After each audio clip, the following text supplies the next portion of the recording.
భారతదేశంలో అనేక రాజ్యములు ఉండేవి. 11-12 శతాబ్దములలో అనేకమైనటువంటి స్వతంత్ర రాజ్యములు ఉన్నాయి.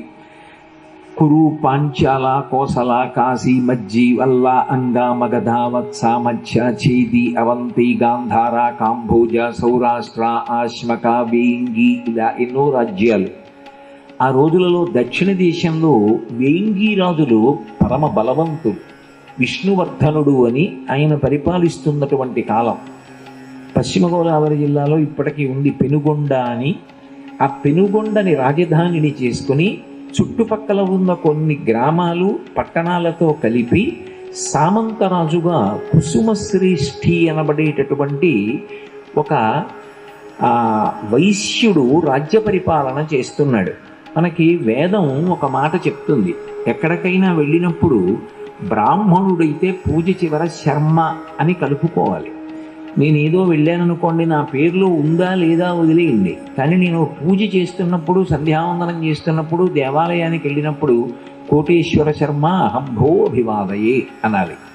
అది వైశ్యుడు అనుకోండి, పేరు చివర గుప్త చేర్చుకోవాలి. ఉందా లేదా వదిలేయండి, కృష్ణారావు గుప్త అహంభో అభివాదయే అనాలి. క్షత్రియుడు అనుకోండి వర్మ చేర్చుకోవాలి. తదితరులు అనుకోండి దాస శబ్దాన్ని కలుపుకోవాలి. అది వేదం విధించింది, వారి వారి కర్తవ్యములుగా చేస్తారు అన్న ఉద్దేశ్యంతో. ఆయన శ్రేష్ఠి అంటే దాని అర్థం శ్రేష్టమైనటువంటి వాడు. దీని చేత శ్రేష్టత్వం వస్తుంది అంటే పురుష సూక్తంలో ఒక విషయం చెప్తారు. ఊరు తదస్య యద్వైశ్య పద్భ్యాగం శూద్రో అజాయత అని విరాట్ పురుషుని యొక్క స్వరూపం చెప్తారు.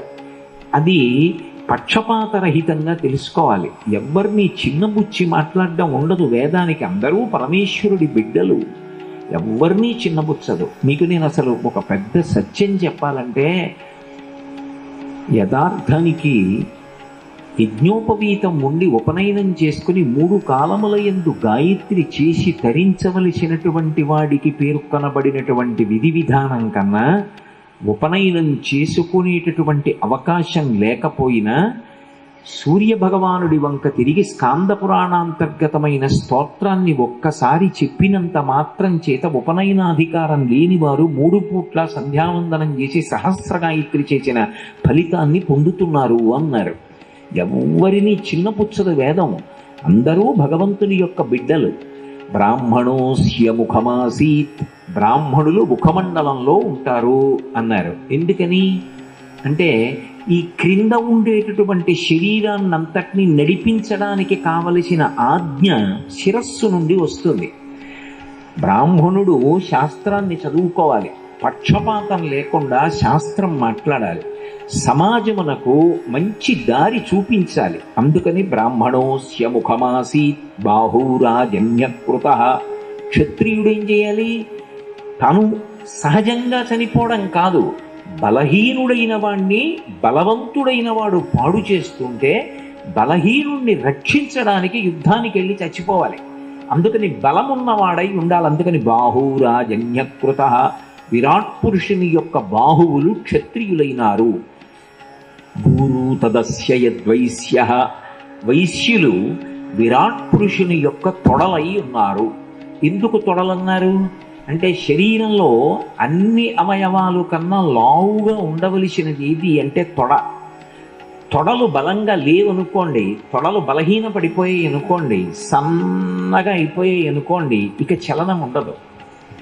ఈ పైన ఉన్నటువంటి శిరస్సు ఆజ్ఞాపించిన, ఓ శరీరమా నువ్వు కదులు, కన్యకాపరమేశ్వరి దేవాలయానికి వెళ్ళాలి, ప్రవచనం చెయ్యాలి, నువ్వు కదులు అన్న ఈ శరీరం కదలలేదు. ఎందుకంటే ఈ పైన ఉన్నటువంటి బరువుని ఆజ్ఞని గమనశక్తి ఉన్నటువంటి కాళ్ళని కలిపి నడవడానికి బలంతో మోసేదేది అంటే తొడ. ఈ తొడ నిప్పి చేసిందనుకోండి, తొడ మీద పుండు పుట్టిందనుకోండి, అసలు కూర్చోవడం కష్టం. తొడ కింద పుండేసింది అనుకోండి, నేను ఎలా కూర్చుంటా, ఎలా అనుష్ఠానం చేస్తా?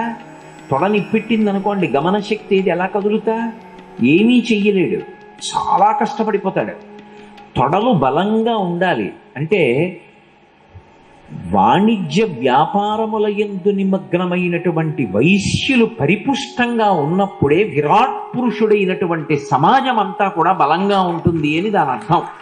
అందుకని ఊరు తదస్య యద్వైశ్య పద్భ్యాగం శూద్రో అజాయత. ఇది చిన్న పుచ్చి చెప్పిన మాట కాదు. ఇప్పుడు నా తల ఒక ఆజ్ఞ చేసిందనుకోండి, పాదములు పాడవకుండా మాట్లాడాలి. కన్యకా పరమేశ్వరి దేవాలయానికి బయలుదేరు అన్నప్పుడు క్షేమకరమైన మార్గాన్ని చెప్తుంది తప్ప గాజు పెంకుల్లో నడిచి వెళ్ళు అని చెప్పదుగా. ఇది చెప్పినా నడవడానికి పాదాలు లేవనుకోండి, ఎక్కడికెడతాడు? గమనశక్తి ఏది?